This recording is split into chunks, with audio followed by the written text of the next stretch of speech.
I am Ferdinand Marcos, and I am the President of the Republic of the Philippines.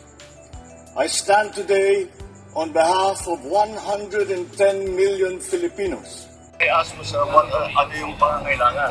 Kung merong pang kulang dito sa support na binibigay natin sa mga evacuees at saka yung mga na-displaced. Yung wala sa evacuation center pero wala sa bahay nila. So tuloy-tuloy lang naman yun, that will make it that will be continue. Pero ang mahabang diskusyon is yung long term.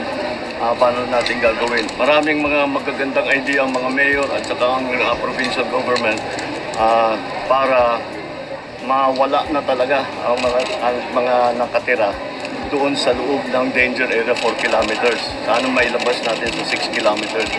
Also, the proposals na meron magkakaroon ng permanent evacuation center sa labas ng danger area so that in case mag-alert level 4, meron tatakbuhan lahat ng tao. Hanggang yung usapan namin umabot hanggang sa relocation para kahit na anong gawin ng Kanlaon, meron pupuntahan ng tao. And we can continue to support. They can continue to make a living. Hanap buhay pa rin sila. Tuloy pa rin yung kanilang so we'll have to, maraming agencies concerned. Essentially, because of all the plans that the local government officials have given us, because of all of that, we are going to consolidate it and we are forming a task force that will be led by OCD.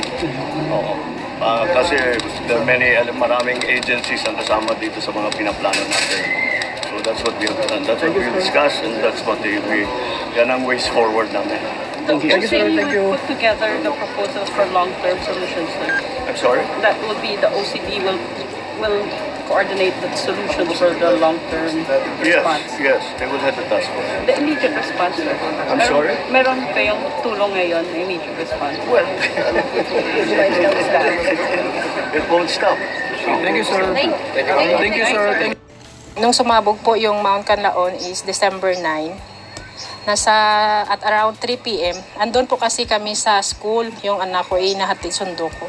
Tapos yung bandang 3 p.m., nung nasa school kami, may biglang sumabog po. Sabi nila, yung bulkan. Kasi parang nasa ilalim ng lupa, yung nanggaling yung pagsabog. Hindi kinuha ko yung anak ko, tapos andun kami sa labas ng school. Hinihintay namin yung sundo namin. Tapos mayat dumating na siya. Sabi niya, tara na day, uwi na tayo. Nung pa-uwi na kami, hindi pa malakas yung abo. Sabi niya, bilisan natin day kasi sabi niya baka abutan tayo ng malakas na abo. Hindi na kami nakarating sa amin. Ma'am, nagulat kasi lahat kami nandiyan lang sa labas ng bahay, nagkukwentuhan, parang natural lang sa sityo namin. Ayun, lahat kami nagulat kasi parang may nahulog na bato sa isamin namin. Kasi ayun, na kami, lahat kami na. Hindi na namin alam ano nang gagawin namin. Ang iba na may anak, iyak na lang. Ayun. Ang mga damit namin, di namin alam kung anong lalagay sa bag. Pumunta kami dito, wala kami mga underwear. Damit lang.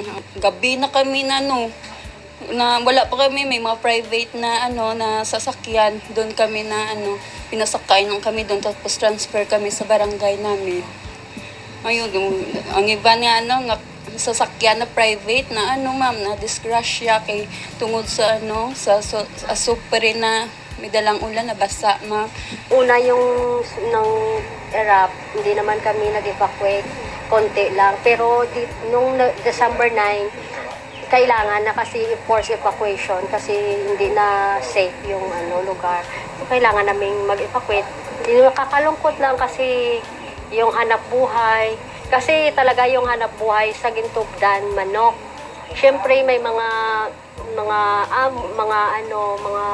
naglalagay ng manok, kinuha. Kasi wala nang hanap buhay yung mga tao. Huwag muna kaming bumalik doon. Huwag muna kaming pumunta doon kasi hindi natin alam kung kailan siya talaga puputok. Kaya sabi ng na huwag na lang muna kami babalik doon. Sa totoo lang, gustong-gusto na namin umuwi sa amin kasi siyempre mas iba talaga yung buhay sa sarili mong bahay kaysa dito sa evacuation. yung limitado yung ano ba, yung mga kilos mo, yung tubig, yung syempre, pag sa bahay ka, syempre mas ano ang komportable ka sa lahat. Pero mas okay na din kasi sa safety, di ba? Pag umuwi kami doon, kapag di natin alam, biglang sumako. Okay na, naka-recover na kami ma'am. Pero dati pag ano namin dito, sakit lahat ng mga ulo namin. Nagano lang kami dito ng karton. Hindi kami wala kami prepare ba lang ma'am? Hindi naman kami pinabayaan ng government dito ma'am. Wow. Kahit ang DSWD, pinakain pa rin kami dito. May mga private sector din kasi na nagbibigay sa amin ng mga food packs. May yung DSWD na food packs, makatanggap na rin po kami. Marami din po ng mga yung mga school dito, nag-aambag-ambag sila.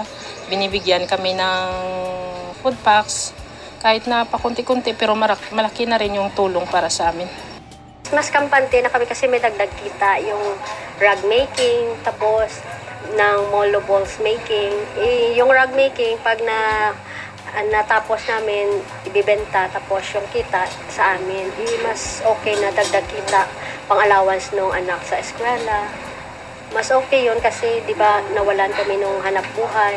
Makauwi na kami, di ba, may marunong na kami gumawa. Pwede pa patuloy yung gawa, may income sa dagdag kita, makakatulong. Yung bahay namin, lahat doon wala ng bubong. Sira na talaga ng abo kahit na bago yung bubong mo.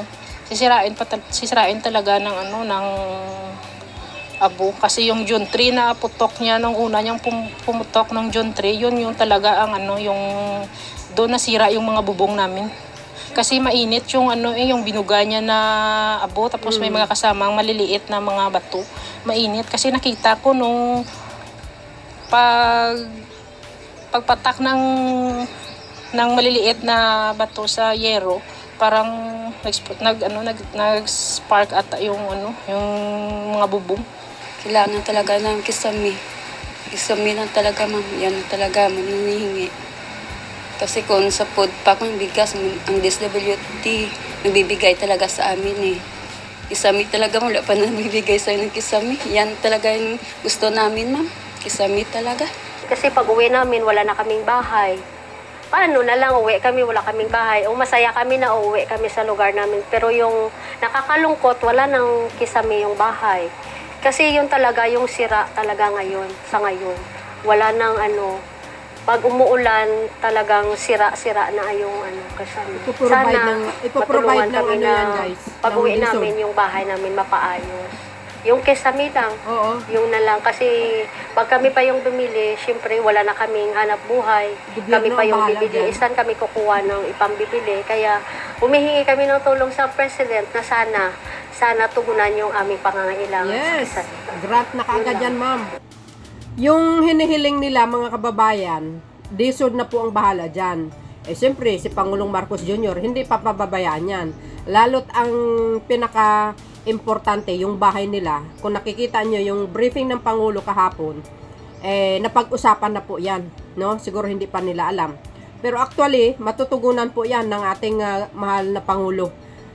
Alam nyo, si PBBM guys, talagang may malasakit yun at maunawain. Kaya abangan po natin ang pagpapagawa ng bahay nila ng siyempre ang ating pamahalaan. Hindi sila pababayaan. Kung sa pagkain nga hindi sila pabayaan, yan pa kaya bahay nila. Si PBM pa, 'di ba?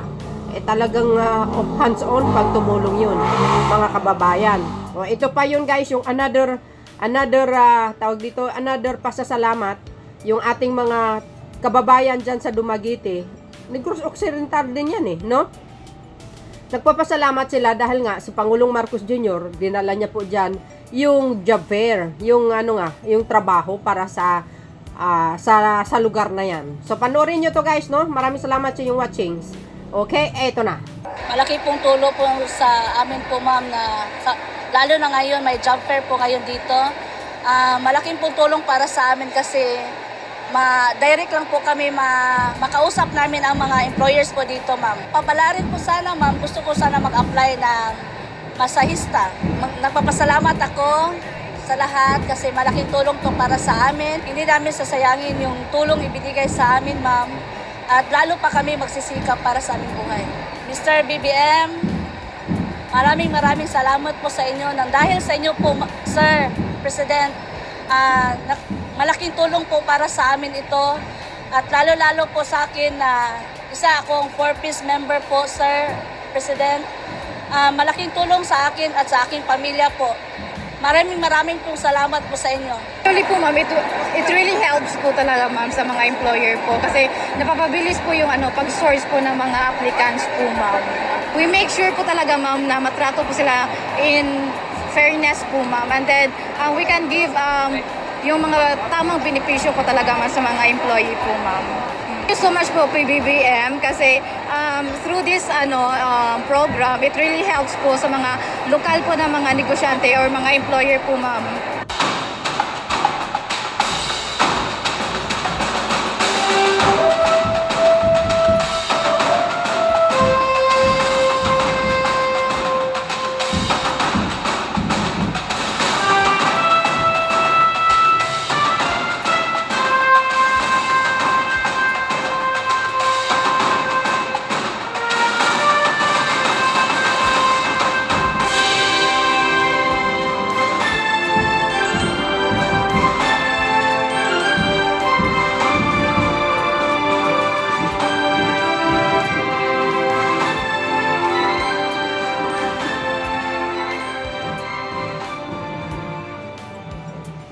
Ang ibig sabihin po na napag-graduate, ibig sabihin, yung dating tinuturing at kinakalkula namin, tinuturing nating mahirap at nangangailangan pa ng tulong sa DSWD, ay sila po ay gumanda na ang kanilang sitwasyon na hindi na sila nangangailangan ng tulong sa DSWD.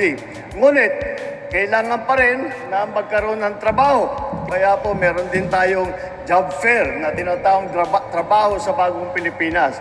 Ito po ay pinagmamatching po natin, pinagmamatch po natin lahat ng mga aplikante doon sa mga trabaho na bagay sa kanila, na bagay sa kanilang kakayahan.